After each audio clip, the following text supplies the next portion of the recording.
I insist on a screen test. It's with the belief that they want to see if I fit into the character. But more importantly, I'm checking out whether they're good enough directors for me to be part of the project. Yeah, I'm actually auditioning them. Yeah. I don't think I'd be sitting here if it was not for his lack of experience, you know.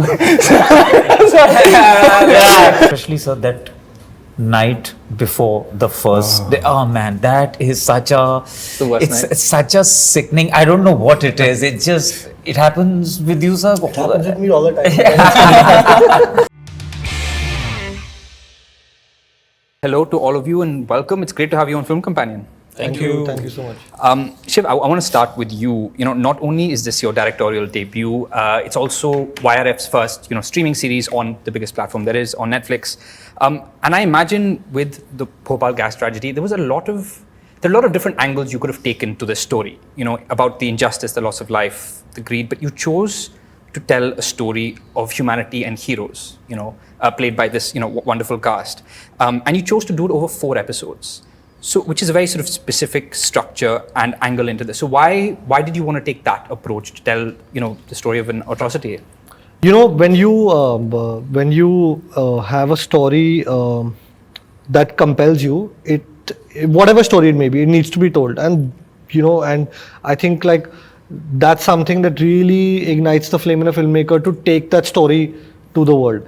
And this was one of the stories. I remember when I read the first one pager of this, I was fascinated and stunned that, that I never thought of this, never knew of this, never did it occur to me that there would be people other than army men and doctors who would like stand up in times of a tragedy, who would go beyond their lines of duty.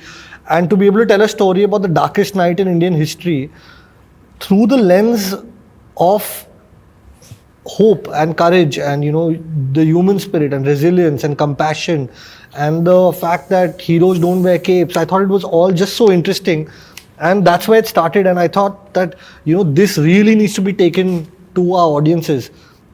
And as much as it did excite me, I remember taking it to Mr. Aditya Chopra at Yash Raj Films and him saying that this is amazing, and both of us being like, yeah, we want to make this.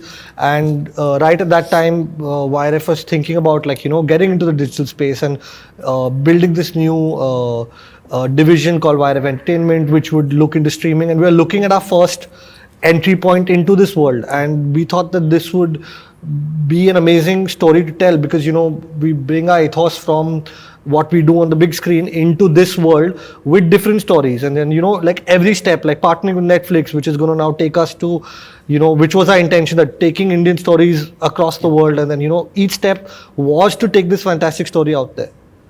And just coming to this sort of fine cast, I want to, of course, ask you about your characters and your work. But first, I'm very curious to know, what do all of you feel that you get from a debut director that you might not get from somebody who's a few films old? Freshness. Baggage. No baggage. I mean, meeting Shiv was, because of, like you said, he's making his first. And there was no baggage there. He wasn't trying to impress anyone or trying to, sort of show his authority or any such thing. The motive behind it was to tell a tale of people we don't know about. Putting everything on paper first, not just trying to talk in thin air and everything. Just that sheer seriousness and commitment of what he wanted to do was for me the biggest point of, selling point rather of doing this, amongst other things. Thank you. Yeah. And I think a debut director doesn't have anything to lose. Like, I don't think if it was not Shiv, I don't think I'd be sitting here, because he believed in me. He took a leap of faith on me before even, I was filming Kala. I had no work out there, but he saw something, that perception, that being able to perceive something in a human being. I think that goes away with all the success and the baggage of life, as Divyenndu said. I think, I don't think I'd be sitting here if it was not for his lack of experience, End it with that. At the end, one up. After 30 interviews, one up. We're just going to use that one line. No, is there anything, Madhavan, you want to add? One doesn't give it's so difficult to come across a project that you want to completely invest in, a heart, soul, and body, right? For me, the demarcation doesn't come whether it's a debut director or an experienced one, because a good subject is so difficult to come by. It's very few and far between. The only thing you want to see is the preparedness of the set and the director and the intent behind the project. And on this one, every box was ticked. The sheer amount of preparation that he had done, the knowledge that he had on tap, we always try to test the directors to see, or the makers to see whether they're in line with what we are saying. So we will give some wrong suggestions and everything. And so he was spot on. You passed the test. But yeah, absolutely. I mean, I think we do that. In fact, I play a trick with all my directors as well. I insist on a screen test. And it's with the belief that they want to see if I fit into the character. But more importantly, I'm checking out whether they're good enough directors for me to be part of the project. Yeah, I'm actually auditioning them. Yeah. I also wanted to ask all of you about the fact that what's so interesting about this series is for most of it, I think for more than 2 episodes, your faces are covered with masks, and you are playing these heroes. You're trying to make us really feel, and you really do. But I imagine as an actor that must be pretty tricky when half your face is covered. We can see your eyes and we can hear you speak. So was that a challenge at all? And what is the secret to mask acting, especially for a series that really hinges on emotion and making us feel when you don't have? Well, the clarity of the fact that your face might be covered, but your feelings aren't. So what you feel is not covered. And you trust the fact that it will manifest and pierce the heart of the viewer. That's all you can go by. The moment you start thinking of the externals, then there's a problem. So you've got to first, it's an inside-out act always. Good acting is that. So you've got to bring it from inside to out, not from out to in. So the moment you start doing that, then when your face is covered, half covered, fully covered, mummified, whatever it is, it will still project and give you the same feeling as an audience. So if you feel it, we'll feel it. Yes, absolutely. Well, we did, and it worked. Thank you. But KK, I want to ask you, this is not the first time you've been part of a story about, obviously you were in Bhopal Express in 99, if I'm not wrong. 98, yeah. And that was one of your first sort of roles on the big screen. So I'm guessing it's not a coincidence that you chose to be a part of this project. So how did that happen, and why did you want to be a part of another project that sheds light on this story? Primarily because though I knew about the tragedy and the mammoth nature of it, for me this was most interesting that it's from the viewpoint of the railwaymen. An often taken for granted organization. We don't realize that it's the largest in the world. The networking is so huge that it's mind-boggling. I was just telling some time back that if you would actually do a map of just the tracks in this country, it is mind-boggling. And the number of employees that they are there, largest in the world. So it's a mammoth organization. And that organization takes care of not only a travel from A to B, but also safely reach you there. So there are 2 things attached to it. And hence, everybody has a strong bond with a train. Everybody has memories of that. But we actually take it for granted. We don't really care much about it. I found that fascinating. The fact that we are now concentrating on those people who are railway employees, who come to the fore, whose courage comes to the fore, whose sacrifice comes to the fore in an event like this. So in a way, I felt I could contribute in the tribute to these guys. And that's one major reason. It's very strange, but there's a weird connection between both of your characters, because your character Imad in this show and your character in Bhopal Express, the film, both have shared, you're both trying to stop a train because your loved ones are on it, which I thought was a very interesting parallel. Madhavan, I wanted to ask you, you are in many ways a series veteran. You were on one of the first shows in Breathe, which was Jan 2018, I believe. I think it was like the second big show.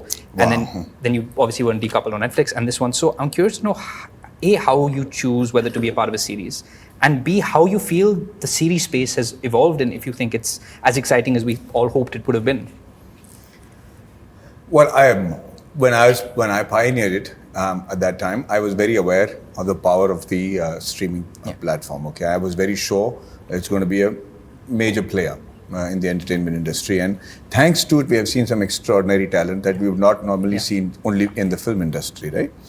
The second thing is that there is a certain amount of commitment that is required for doing a web series as opposed to a film. A film is 2 hours of concentrated effort, and you're seeing it in an enclosed atmosphere, or at home, and that it's a single time commitment. A series is something that you can walk out anytime. The dropout rate is so high that the fortune of the series is decided almost with every episode. Yeah. And sometimes you might just watch an episode and say, I don't want to see the First rest. 15 minutes sometimes. First 15 minutes, yeah. Or just even the trailer, as a matter of fact. We're like, today we're actually surfing the trailers on streaming platform more than actually watching the episodes, right? Scrolling is our favorite show. Yeah, which has become the trend right now. So very few actually catch your eye. So that's the danger of it all. The advantage is that there's no Friday night outcome or collections to worry about, and so the outcome of the series and what you've done comes over a spread out period over like 6 months. Initially, people will react the way they have to, good or bad, and then over a period of time, you get proof of the pudding, which is a good thing, because it's still there and it's not off the theaters, and you really know what it is doing. When I select a series, it's not because it's a series or a movie or it's a streaming film or whatever. I have come to a point in my life where I have the luxury of saying no to things, and I don't want to work on it. Which there's no desperation to do work back to back. So when you have that luxury, you also want to resonate with the story that you're being part of, with the position that you're in your life right now. So if I were to do Rehna Hai Tere Dil Mein Te right now, I will not relate to it at all. It'll be still a great script, or Tanuv's Manu will still be a great script, but the position that I'm in my life right now, I'm like, I don't relate to it, man. Not what I want to do. Is it a mistake? Only time will tell. So with Railwaymen, when coming back to the thing, when I read it, there was first of all horror. A realization that I thought Bhopal Gas Tragedy, I was in Bihar at that time. It started off with news saying 40 people died. Yeah. Then, over a period, and we're still moving on with our lives, playing cricket, and 3 days later, not 40, actually 400 died. And then it's old news. The numbers, it was just statistics after that. Just that gas nikla tha, dhyan rakhna padega bhai. It's only when I started these series that I realized that I'm sure you don't know, and a lot of people don't know, that it's the worst industrial disaster in the world. Yeah. And the impact of it is so devastating that I feel angry that you can make so many other products about movies and series on a 9/11 or anything, and due respects to all the tragedy and the people who have faced it. But we've also had our share of it. And on that note, keep that aside. On that day, and I want you to imagine this, that there is the people of India, of Bhopal, and it is a fact that the junction was functional during the tragedy, and people knew that the gas leak had happened close to the station, but Bhopal station was functional. People were still doing their duty, knowing that it could be the last hour of their lives. Yeah. People were still entering Bhopal, trying to save people, and there is no safe house. In COVID or in any other tragedy, you can run away from it. Yeah. Here, you don't know which direction you're running and if it is the right direction or not, because you don't know what just happened, right? And on that, on compelling situations like that, to find human spirit that I think the subcontinent is very famous for. Warriors who are common men wanting to go there and save lives, and that's the story that this guy was saying, and that was the angle and the lens that we were looking at in this incident, And I don't think I've said this before in any of the interview, but I think in the world today, we're very averse to direct messaging. Yeah. We're not trying to tell you this, but when you tell it through indirect messaging, we are trying to tell what happened, a tragedy that happened through the lens of bravado and bravery and sacrifice and guts and grit. Then the message comes across. You also enjoy the drama, but you also feel the enormity of the disaster. And I think that was the reason that I said yes to this. Because like you said, the even as you're watching it, it is staggering. What happened. I mean, it's very difficult to process. So no, that absolutely comes through, and it makes you grateful that people are telling these stories to highlight something like that. Divyenndu, I want to ask you. You play the express bandit, and who's obviously there in the station on that night for slightly more selfish reasons, and you find your heart and you become integral to saving people's lives. First, I want to ask. Early on, before things get very scary, you are to some degree the character with the most charisma, where we're sort of holding on to you, there's a comic relief, and you have the best one-liners.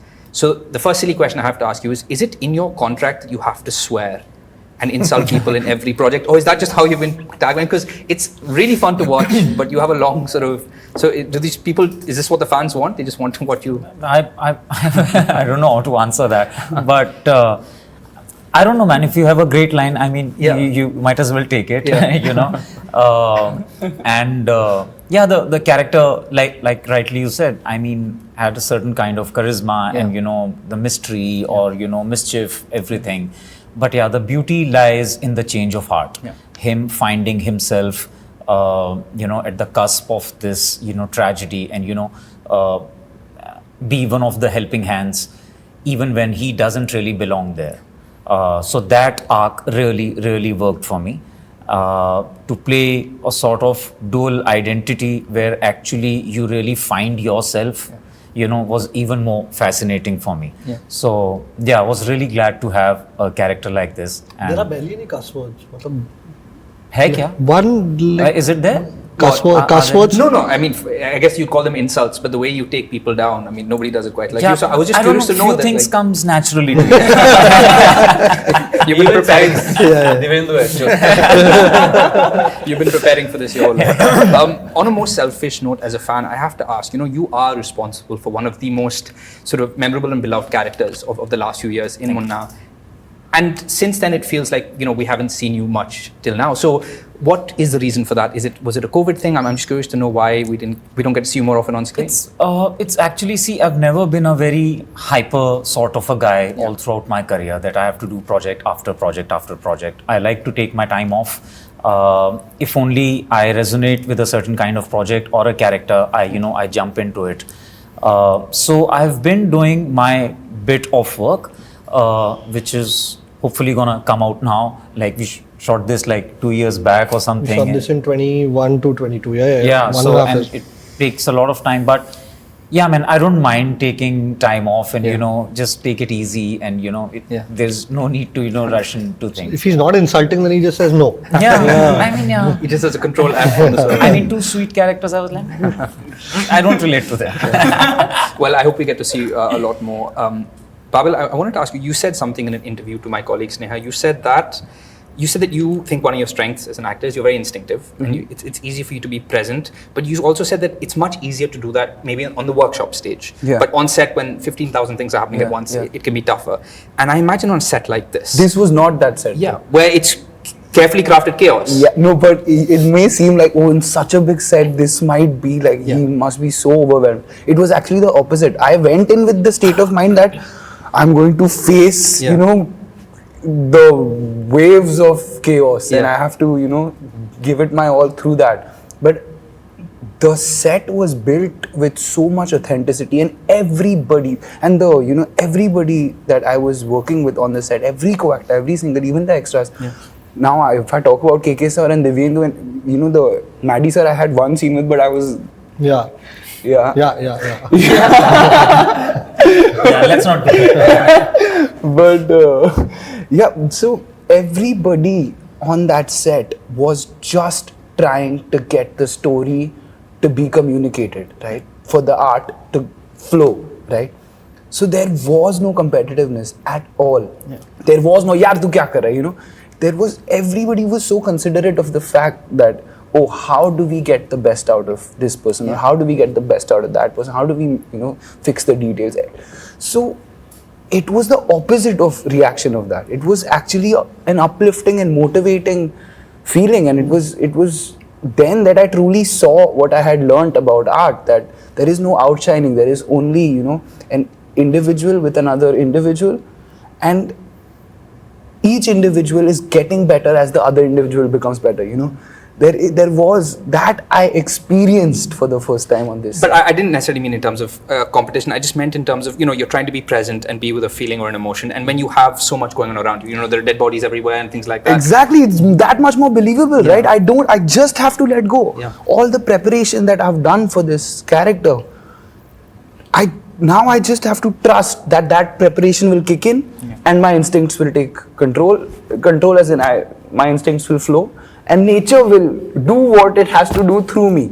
I just have to let go. And that is so much more easier when you have KK sir looking at you and you feel him really there in that moment, and the entire environment is promoting that moment and is accentuating that moment, it happens automatically. You don't. It's strange to say, but it was the easy. Letting go is the difficult part. What happens after, you don't even realize. So just be present. Yeah, just be present is a very difficult, thing Easy to do. say. Yeah. But just that to be able to let go is what you have to crack. But once you let go, truly, it will happen. And I'm not saying that, I've reached that level or anything, but it was much easier to let go because of the surroundings and the people. I also have to take this opportunity. It's not every day you get to talk to 4 exciting actors with 4 very different journeys. If I was a fly on the wall in the weeks leading up to a shoot and watching you guys prep for a specific role or character, what would I see you doing?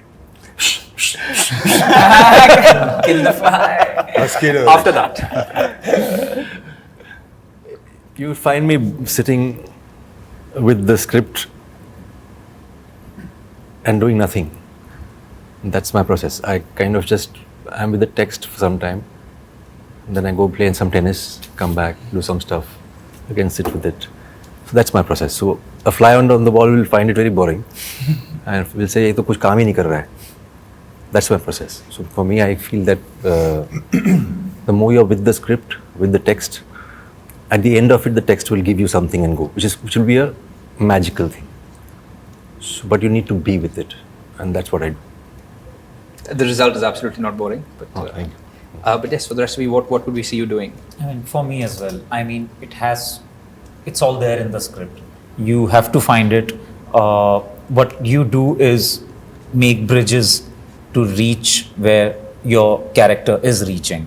You just have to make those bridges. That's the most important part. And if you could read the script again and again and again, it will give you what you wish for, eventually. It's again, like Sir said, it could be a very boring exercise, so to say, for people to be, मैं बंद कर लेता हूँ कमरे में अपने आप को and stuff like that. But आप अगर बंद करते हो तो it has to be in the script, and you have to dig deep, man, and try and find why this thing is written for this character. Why? Instead of saying why not this, I can do this as well, but there is a certain blueprint given to you in the script for your character. You have to find answers within. Not try to look for something which is extraordinary or, comes from outside, and it's inside. And you have your doubts, your confusions, whatever it is. You go to the director, you go to the writer and ask them, why do you prefer this thing a certain way? It's all there. You have to find it. Yeah. I'm a nervous wreck mostly because I think that I carry the baggage of all the stuff that I've done before. Yeah. So I feel like everybody will find out that I'm not really as good an actor as I've portrayed myself to be. That's actually a very predominant feeling in the first week of prep or before I go to the shoot, because I hate that feeling. I hate it because it just comes creeping in, and I realize that on the first day of shoot, my nightmare that I wake up to is I've given the first shot and everybody just looked at it themselves, and my assistants have realized that iska kuch hone wala nahi hai.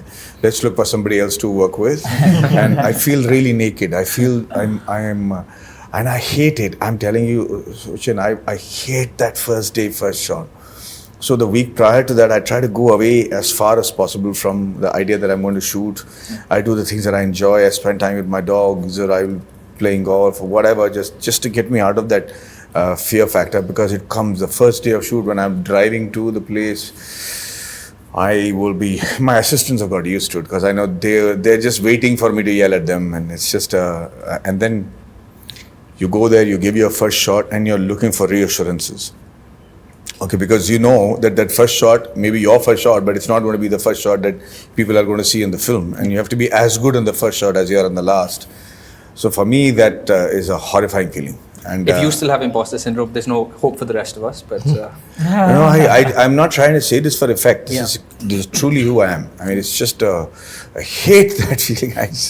And sometimes that feeling goes away after the second shot, because I look like everybody else knows exactly what they want, and we have moved on, and nobody's passed a comment on me, and that good. And yet other times you just feel like you got from bad to worse. But especially sir, that night before the first day, oh man, that is such a The worst night. it's such a sickening. I don't know what it is. It happens with you, sir. It happens with me all the time. But it just kills you, man. It just for me, the night before. Otherwise, I'm all okay and everything prepared and stuff. But that previous night is. It's Imagine this happens to me when I'm acting. Imagine the night before the first day of shoot of Rocketry.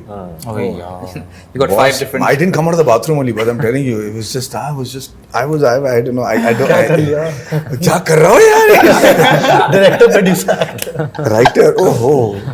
But KK sir, this happens with you? No, not really. No. Okay. No. You're Yeah, I look at it as like a game. I'm interested to go and play a cricket match or a tennis match. I'm interested in. I love it. So for me, that kind of excites me. And then I just go and play. And I love that feeling of just going and playing. कुछ ना हो तो boring हो जाती हूँ. तो वो गड़बड़ है. वरना क्या मतलब just I don't know. I don't get that kind of feeling. I sleep well. Shiv, I'll give the last word to you. You know, like I said, this, you know, it really is a show and a story and a tragedy that makes you take away a lot of whether it is the injustice, it is the unsung heroes, it's the tragedy, it's the greed. What do you hope people will take away from the show? I hope people take away hope. You know, the sheer fact that, you know, this happened and some ordinary men rose up to, you know, an extraordinary occasion and, you know, became heroes in that one instance. And, you know, you don't need to, like, you know, no one's like born a hero and, you know, macho man and, you know, stuff like that. Something triggers you. Something triggers Imad, something triggers Siddiqui, something triggers Rati, something triggers the constable. Everyone has their own, you know, sort of